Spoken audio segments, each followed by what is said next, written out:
Bom dia! Tudo bem com vocês? A graça e a paz do Senhor Jesus.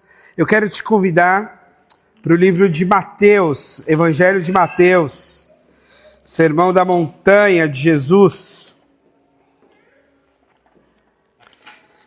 O nosso título hoje é Brasil, Sal e Luz na Era da Polarização. Brasil independente, sal e luz na era da polarização.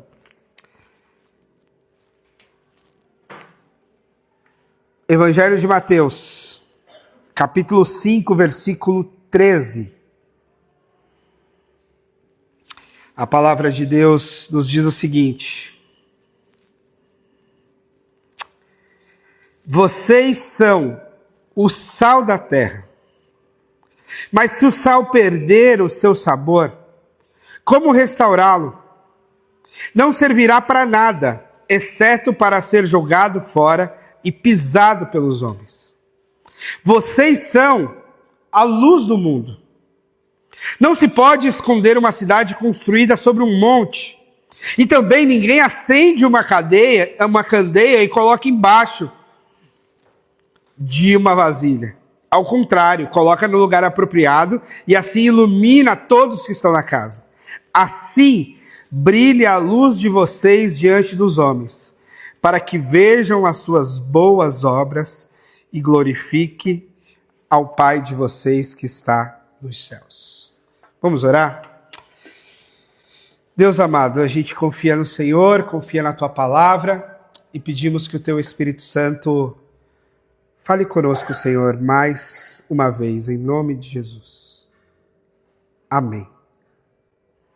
Bom, hoje é o dia da independência do Brasil. Independência de quê? Talvez aí você, um pouquinho mais avoado, do que se trata isso mesmo, né? Você que já saiu há tempos do ensino médio e viu isso lá na disciplina de história, que você nem gostava muito. Bom, a independência aqui, ela é em relação ao reino ou a nossa colonização portuguesa. Então, por mais de 300 anos, a partir do chamado descobrimento do Brasil, nós vivemos debaixo desse governo português. E aí, cabe dizer uma coisa muito interessante que deve ser lembrada, quando a gente pensa num país cristão, a colônia portuguesa declarou e tratou o Brasil como um país cristão. Um país cristão a ponto de que o sacerdote da Igreja Católica dava a certidão de nascimento, emitia a certidão de casamento, emitia a certidão de óbito. O Brasil colonial tinha no seu conjunto de pessoas que possivelmente eram indigentes, porque não eram batizados na Igreja Católica, portanto ficavam sem certidão de nascimento. Depois se tornavam amaziadas, porque não casavam na Igreja Católica e não podiam casar de outra forma. E depois não podiam sequer ser sepultadas nos cemitérios onde os católicos eram sepultados. Uma vez que você não é católico, você é pagão e o seu corpo pode contaminar o corpo dos outros santos sepultados ali. Essa é a mentalidade cristã, colonial, católica, portuguesa. É dessa forma que o Brasil viveu muito tempo. Sem falar da escravidão, que também foi, de alguma forma, legitimada por todo o sistema envolto que tentou escravizar índios, que não conseguiu, e então escravizou negros vindos da África. Bom, esse é o nosso cenário. E quando há independência, há uma primeira constituição, há um rompimento com Portugal, e agora a gente é um país independente, não mais uma colônia. E aí, então, agora vamos ser um país independente. Nessa independência, a política, principalmente, foi gerando outras independências, inclusive a independência religiosa e o movimento constitucional e democrático para termos um país laico e etc, etc. Essa é um resumo muito breve dessa construção nossa de nação. No entanto, nos últimos tempos e nessa construção de nação, e lembre-se, nessa construção de nação, nem todo mundo era a favor da independência. Aliás, tem grupos no Brasil que são monarquistas. Tudo bem que é uma meia dúzia, eu acho, espero. Mas que são monarquistas, que querem que o Brasil tenha uma família real, tenha um rei e se dobre diante desse rei. Aliás, tem de tudo, né? Tem de tudo. Então, essa lógica de se desvencilhar de Portugal também não era assim uma unanimidade. Mas acreditamos hoje que foi muito importante esse movimento de romper, de não ser mais uma colônia portuguesa. Haja vista que por muito tempo fomos, e alguns outros países também demoraram muito de ser independentes, foram colonizados. E você sabe, quando o senhor vem colonizar, ele costuma levar as riquezas da sua colônia. Então não é assim, vamos lá só evangelizar os índios e civilizá-los. Vamos lá pegar o ouro deles. Vamos lá pegar o café, vamos lá pegar o açúcar, vamos lá pegar o que eles produzem. Então, normalmente, aquele que coloniza o outro também saqueia o outro, para não dizer rouba mesmo. Essa é a realidade. Isso explica boa parte da riqueza europeia. A riqueza europeia, em boa parte, é construída com os bens das colônias. Pega-se aquilo que as colônias têm de melhor, traz para a Europa, e aqui na Europa, então, eu vivo e me torno um país rico. Porque eu produzi riqueza necessariamente? Não, porque eu trouxe da colônia. Porque eu trouxe das colônias e me enriqueci.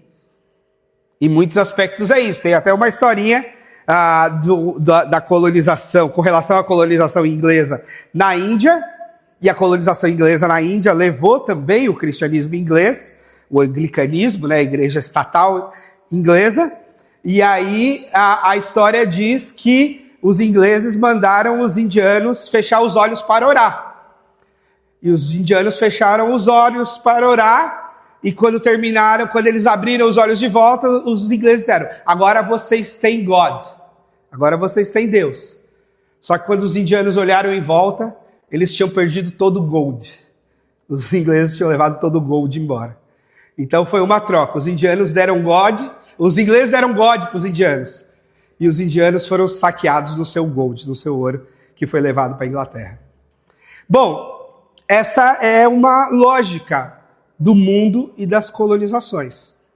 Então a independência nesse aspecto é uma bênção no sentido de cada país deter poder sobre si mesmo, ter a sua independência, assumir controle sobre suas fronteiras, ter os seus recursos próprios e poder lidar, governar e produzir com esses recursos.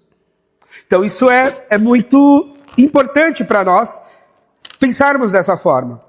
No entanto, nos últimos anos, e aí falando de Brasil, a gente viveu uma coisa que a gente não pode deixar de olhar, que é essa fase de polarização política. E hoje, provavelmente, por ser o 7 de setembro, a gente vai ver um pouco mais esse movimento, manifestações daqui, de lá, de acolá. Há um livro muito interessante chamado Uma Biografia do Abismo, do Thomas Traumann com Felipe Nunes. E é muito interessante porque ele fala que sempre houve e sempre haverá tensões políticas numa democracia, ideias mais à esquerda ou mais à direita, partidos que defendem isso ou aquilo outro. Isso é padrão e se faz necessário, inclusive, numa democracia. Uma ditadura é que vem com um pensamento único. É uma ditadura que não pode ter divergências de opinião, de ideias. Então, um pensamento e um mundo democrático, necessariamente terão muitas ideias e pensamentos e elas se divergirão.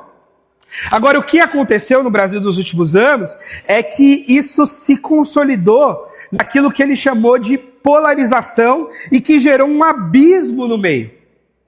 Então, essa divisão, ela ficou muito tensa. Não é mais só uma divisão de ideias, parece que virou uma divisão do campo moral, uma divisão do campo religioso, uma divisão do campo ético.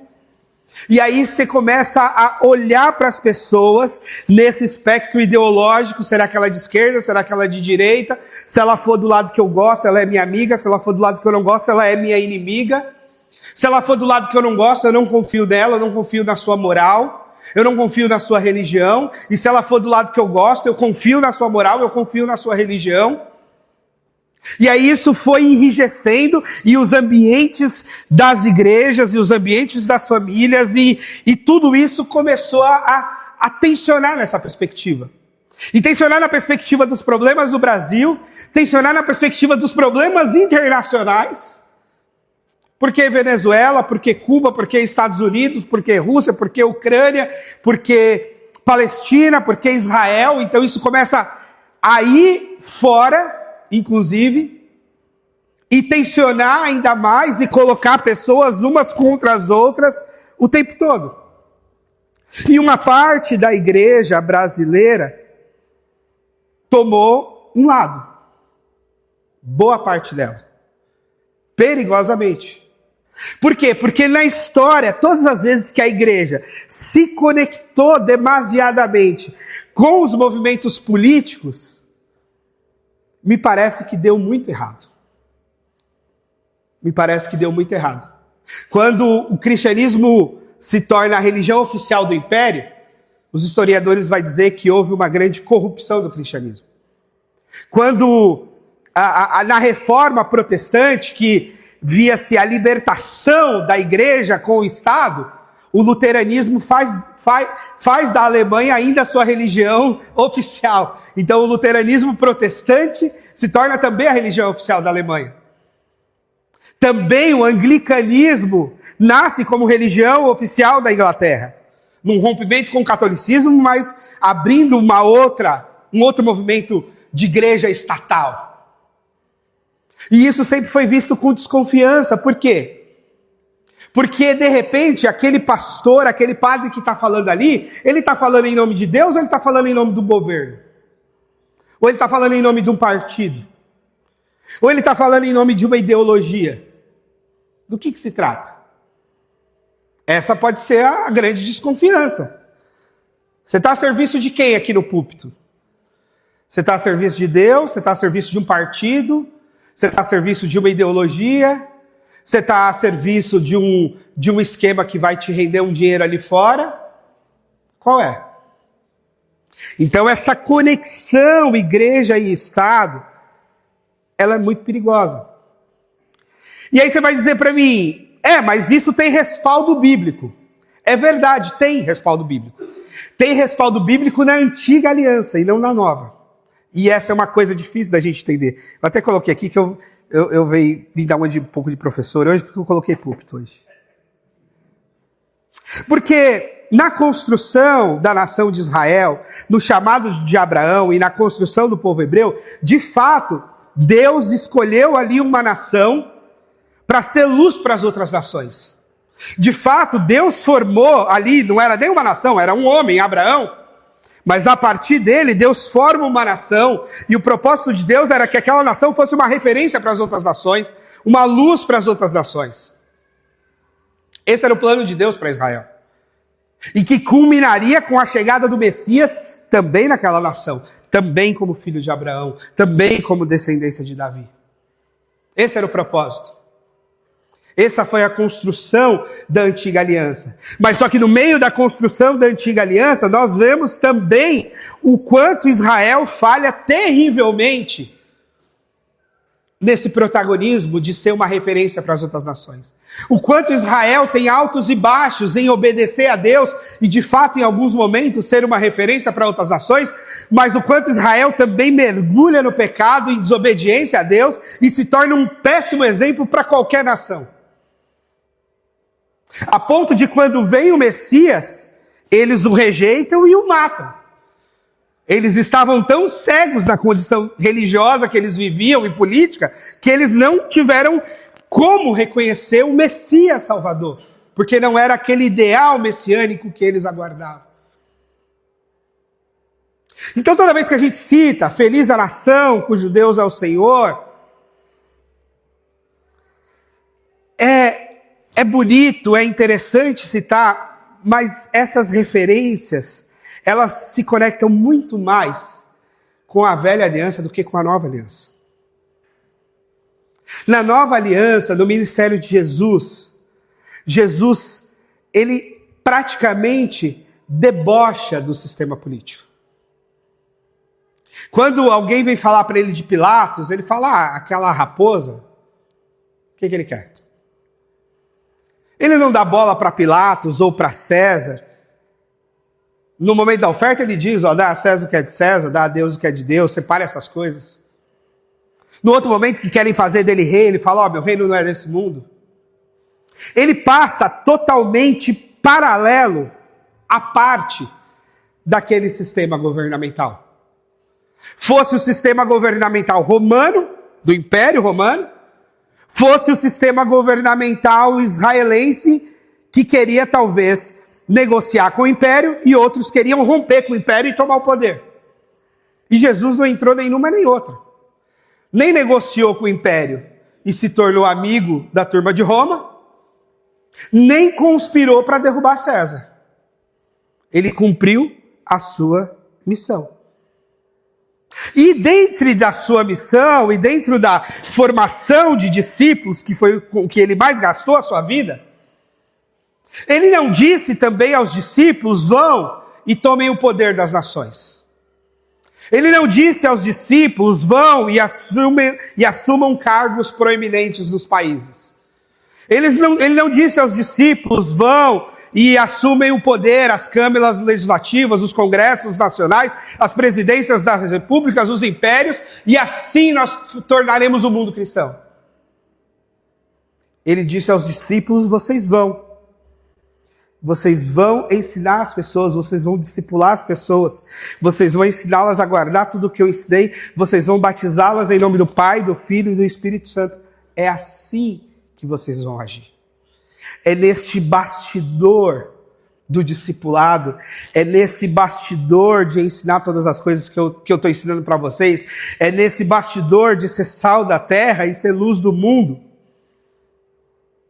Mas não é nessa lógica dominante. É numa lógica de serviço. É numa lógica de amor. É por outros caminhos que a igreja se constrói, ela cresce e ela alcança lugares e alcança todas as nações do mundo. É nessa perspectiva.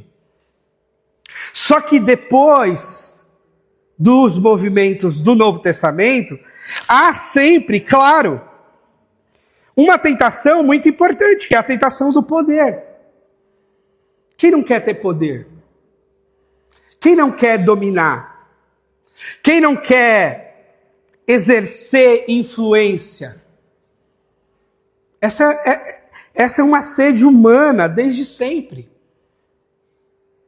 Qualquer poder que a gente tenha, qualquer liderança que a gente tenha, qualquer status que a gente tenha que nos confere certa autoridade, ou que nos dá certos privilégios, ou que nos coloca em certos ambientes privilegiados, é sedutor. Essa corrupção, essa sede de poder, essa coisa de querer se dar bem a todo custo, ela é do humano, e ela não é nem da esquerda, nem da direita, nem do centro, nem de progressista, nem de conservadores, nem de fundamentalistas. Ela vem de muitos lados. Ela vem de muitas formas. Ela tem a ver com muitas outras coisas. E se a gente não sondar o nosso coração, se a gente não se colocar de joelhos, se a gente não pedir misericórdia de Deus, a gente entra fácil nesse jogo. A gente entra fácil nessa lógica.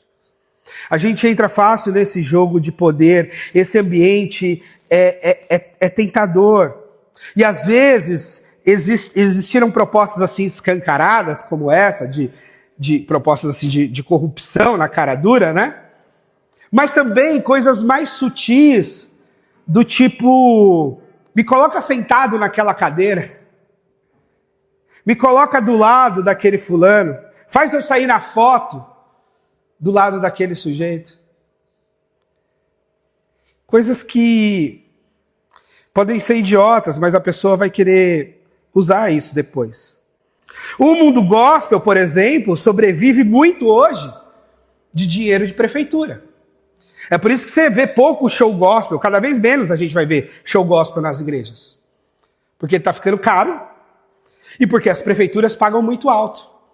E para esses artistas sustentar os seus cachês com o dinheiro das prefeituras, eles não podem cobrar baixo para as igrejas.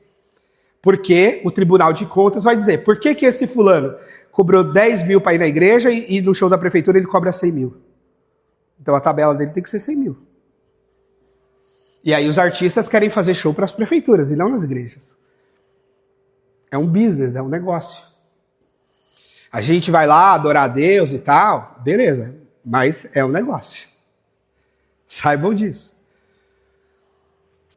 Mas aí tem um contra-argumento, dizer assim, ó, se você não gastar 100 mil com show gospel, eles vão gastar 200 com o show não gospel.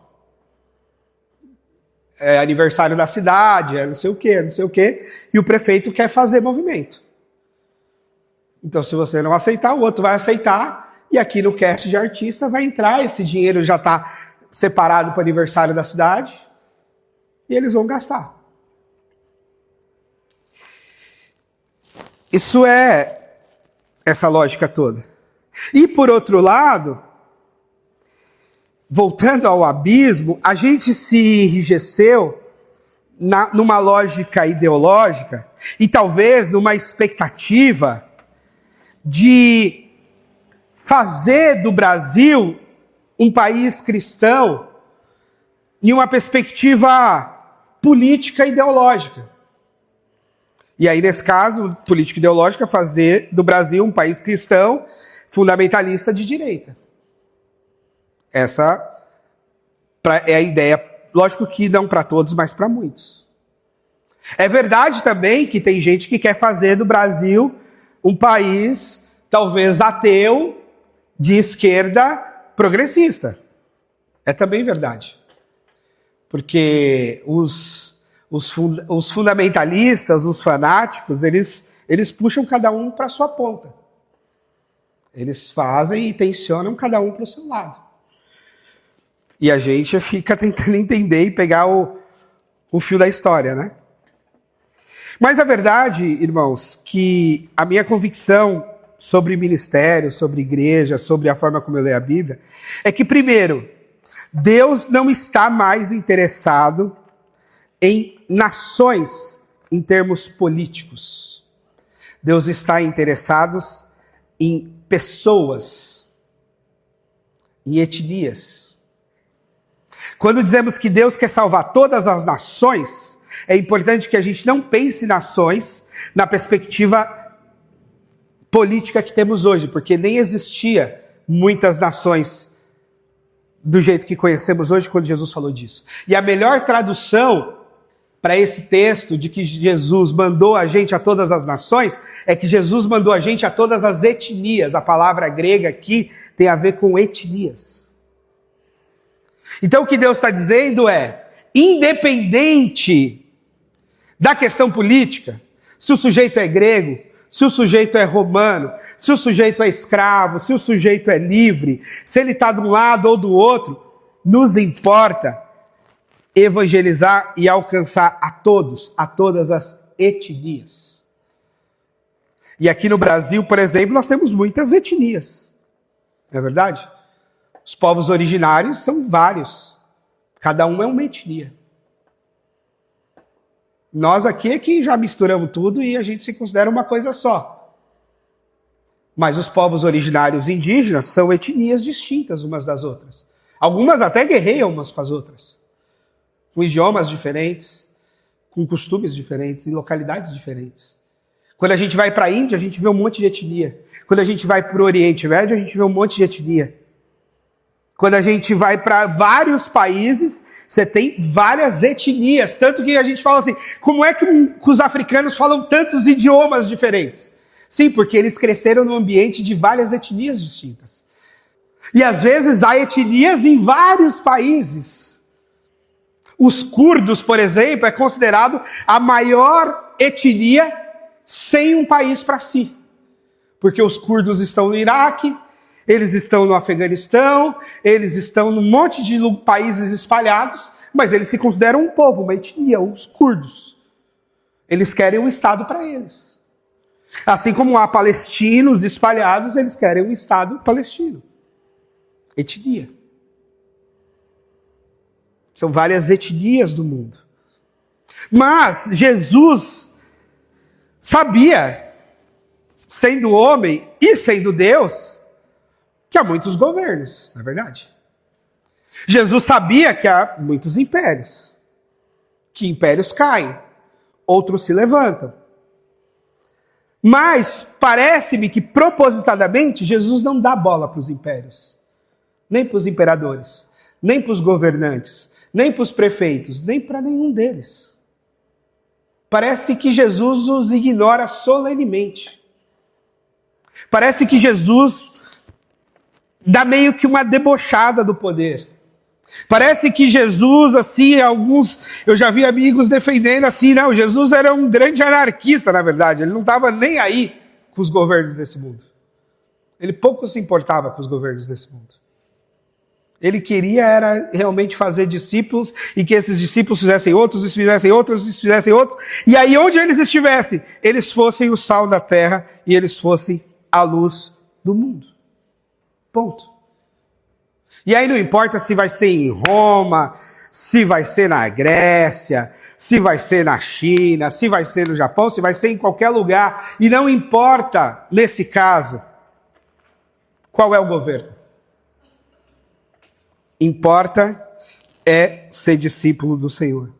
E aí o Tiago trouxe esse elemento pra gente, né? Poxa, um país tão cristão, tão evangélico, e às vezes a gente não vê as grandes diferenças, talvez, que gostaríamos de ver.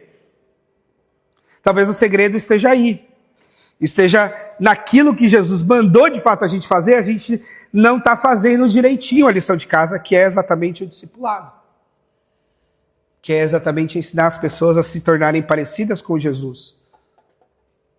E num mundo em que pessoas querem se parecer com Lula, no mundo em que pessoas querem se parecer com Bolsonaro, no mundo em que pessoas querem se parecer com Alexandre de Moraes, no mundo em que pessoas querem se parecer com Eduardo Bolsonaro, nós temos de ensinar as pessoas a se parecerem com Jesus.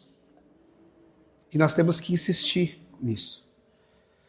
E alguém pode dizer, você é ingênuo, porque essas questões políticas, elas afetam a nossa vida, a sua vida, a vida do seu filho na escola. É verdade, eu sei.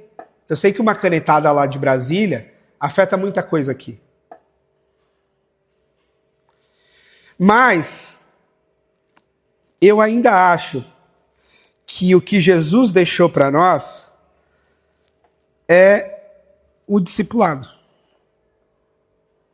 Então, a despeito do que o meu filho vai aprender na escola, a partir das diretrizes do Ministério da Educação, a despeito do que os nossos filhos vão aprender nas faculdades, a despeito do Ministério da Educação ou de outras influências do ambiente universitário, a grande questão é, se nós discipularmos direitinho os nossos filhos, eu acho que a gente vai estar fazendo o que Jesus quer que a gente faça. Jesus não disse para a gente tomar o poder. Jesus não disse para a gente dominar os meios de comunicação. Jesus não disse para a gente dominar as assembleias legislativas. Jesus não disse para a gente criar partidos. Jesus disse para a gente discipular as pessoas. E aí nós temos que insistir nisso. Jesus era ingênuo? Não sei. Mas ele não se importou com os poderosos desse mundo e nem fez nenhuma questão que os seus discípulos se importassem. Ele simplesmente não olhou. O máximo que a gente tem no Novo Testamento é: ore pelos que exercem autoridade, para que eles façam a justiça. Ore por aqueles que exercem autoridade, para que eles façam justiça. Porque no final de contas, toda a autoridade vem de Deus, e a autoridade deveria ou deve exercer justiça. E a gente sabe que nem todas as autoridades exercem justiça, de fato.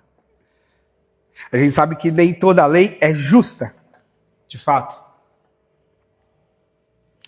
Mas eu penso que o nosso caminho deve continuar sendo o de ser sal da terra, o de ser luz do mundo, o de influenciar a sociedade, sim.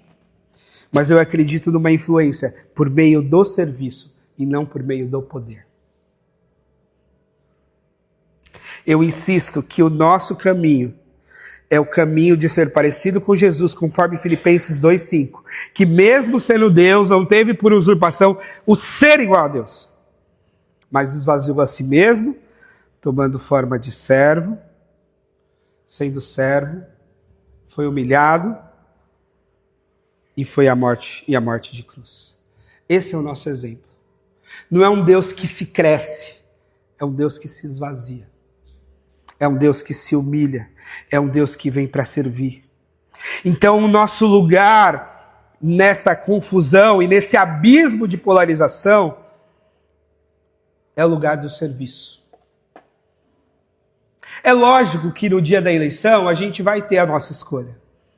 É lógico que nós, pessoalmente, temos as nossas opções ideológicas do que é melhor para a economia, do que é melhor para a cultura, do que é melhor para a educação, do que é melhor para isso, para aquilo. É lógico. E é bom que tenhamos. É bom que a gente estude. É bom que a gente leia. É bom que a gente se informe. É bom que a gente aprenda. Mas não para tomar o poder, mas para servir a nação, para servir as pessoas, para mostrar que aqueles que seguem a Jesus estão no mundo para servir uns aos outros, para servir inclusive quem é mais pobre, para servir inclusive quem precisa mais, para servir inclusive quem é mais vulnerável, para servir. E para mim esse é o lugar da igreja, esse é o nosso lugar, é o lugar do serviço. É por isso que nós não devemos estar em palanque. Aos que embarcam nas ideologias e nos partidos, Deus abençoe. Se Deus te chamou para isso, vai lá. Agora, eu que saí de lá para mergulhar de cabeça no ministério, graças a Deus eu não precisei voltar para lá.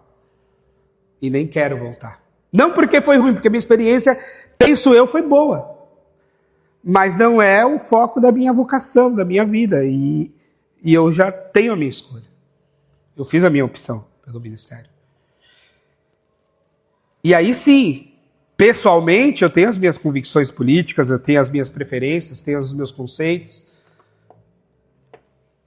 Mas eu gosto, primeiro, de poder ser pastor de todos, com todas as suas ideologias, com todas as suas perspectivas, com todas as suas ideias. E ter essa independência de poder dizer, ou de poder criticar, ou de poder me calar, porque ninguém está pagando minhas contas, ninguém está sustentando minha casa, a não ser o meu trabalho pastoral e a igreja a quem eu presto contas, que é esta igreja. É engraçado, porque aqui eu já fui cobrado dos dois lados. Eu já fui cobrado tanto de ser mais lulista, porque alguém já disse para mim que eu tinha que me posicionar mais anti-Bolsonaro uma fase. Eu falei, não conhece minha história esse aí. Mas eu lembro que eu tinha que falar pro irmão. Eu falei, irmão, mas eu não sou pastor do Brasil. Eu sou pastor da Igreja Batista 21. O Caio Fábio, o Silas Malafaia, eles se colocam como pastores do Brasil. Eu só sou pastor da I21.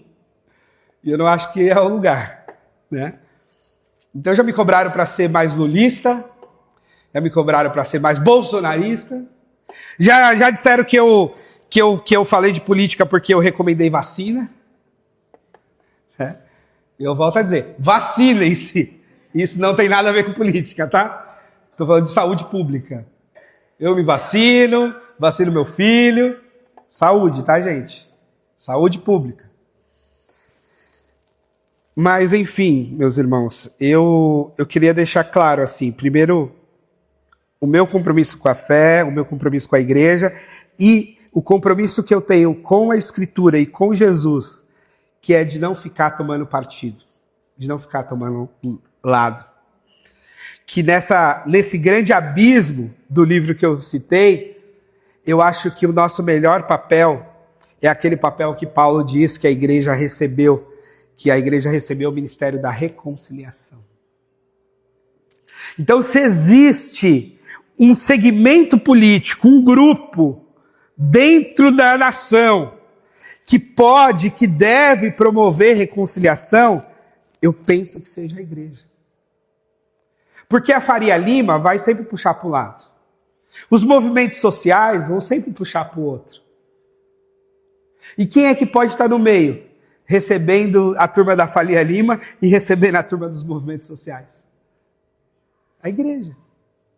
Quem é que pode dizer para a direita ou para a esquerda? Vocês precisam de Jesus. A igreja. Quem é que pode dizer para um lado ou para o outro? Todos somos corruptos, todos somos pecadores. A igreja. Ao mesmo tempo podemos dizer, todos precisam de Jesus e todos podem ser abraçados pelo Senhor. A igreja. Porque o Jesus a quem seguimos tinha no seu colégio apostólico várias ideologias. Os discípulos não eram nem um pouco parecidos uns com os outros. E talvez essa foi a grande semente da igreja para a gente olhar. O quanto eles eram diferentes entre si e o quanto Jesus os fez um. E o quanto isso deve nos servir como igreja. Agora, para isso, nós precisamos ter sabedoria, ter maturidade, ter humildade. Sabedoria porque a gente tem que saber a hora de falar e a hora de silenciar. A hora de falar, onde falar, como falar. Falar daqui no púlpito é uma coisa. Falar ali no corredor, na mesa do almoço, é outra. Tem peso diferente. É preciso pensar nisso. Falar de forma grosseira, altiva. Falar de forma mais cuidadosa, mais mansa. Ter a humildade de reconhecer que o meu olhar, a minha ideologia, os jornalistas que eu leio, os sociólogos que eu assisto, talvez não estejam certos. Eu não estou vendo tudo. Há um teólogo que diz que todo ponto de vista é apenas a vista de um ponto. Todo ponto de vista é apenas a vista de um ponto. Se eu olho daqui, eu estou vendo alguma coisa. Se eu olho dali, eu já vejo outra coisa. Se eu olho de lá, eu vejo outra coisa. Então eu tenho que reconhecer, e se eu estiver errado? E se a coisa não for do jeito que eu estou pensando? Pode ser. Um exercício de humildade é desconfiar de si mesmo, desconfiar das próprias ideias. E dizer, eu acredito assim, mas Senhor, o Senhor é que sabe tudo, o Senhor que está aí no céu. Eu estou acreditando assim porque eu estou aqui na terra e aqui é do jeito que eu estou vendo as coisas. Não sei como é que o Senhor está vendo daí. O Senhor que sabe. E aí, não julgar as pessoas e não rotulá-las, não marcá-las pela ideologia, pelo voto que elas deram, ou pelas ideias delas sobre economia, sobre costumes, ou até sobre a forma como elas leem a Bíblia. Não. Nós somos muito mais que isso. Nós somos muito mais complexos do que essas coisas. E essas rotulações não são boas, não são honestas, nem com a gente, nem com os outros. Ah, você é fascista, ah, você é progressista, ah, você é de esquerda, ah, você é lulista, ah, você é bolsonarista, ah, você é bolsominion, ah, você é sei lá o quê.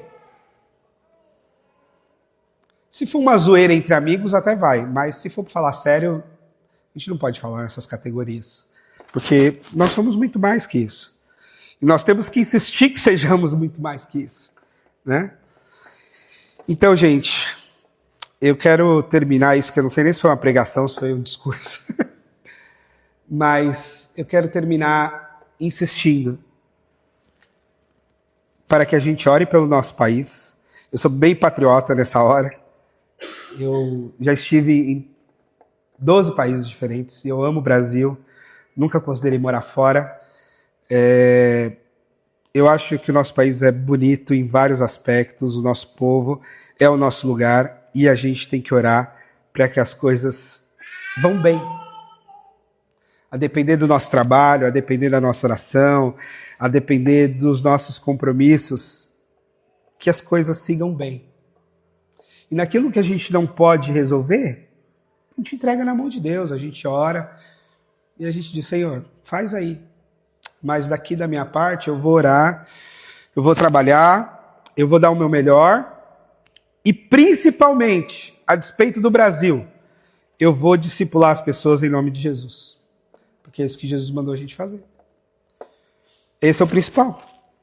Então, deixa Deus fazer o resto e a gente faz o que Ele mandou a gente fazer. Então eu tenho tido muito essa preocupação, tenho insistido muito com os pais, discipulem seus filhos.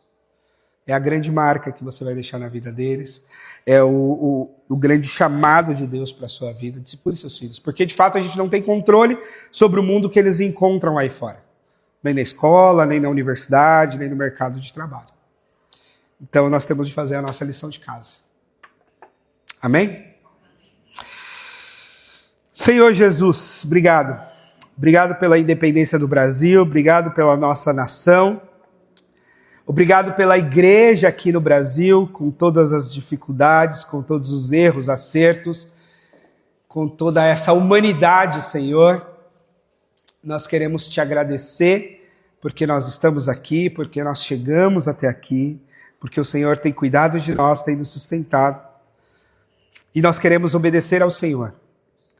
Nós queremos discipular em nome do Pai, do Filho e do Espírito Santo. Nós queremos ensinar a que as pessoas guardem todas as coisas e que toda a transformação advenha de pessoas que entendem ser o sal da terra, ser a luz do mundo, de pessoas que entendem o que é o discipulado do Senhor, o que é seguir a Jesus e o que é representar o Senhor nessa terra, como filhos e filhas do Deus Altíssimo.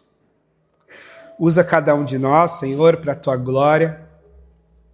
Cobre-nos com teu sangue poderoso, livra-nos do mal e tem misericórdia da nossa nação, Senhor. Que haja paz, que haja justiça, que haja prosperidade, que haja misericórdia da parte do Senhor para com o nosso povo.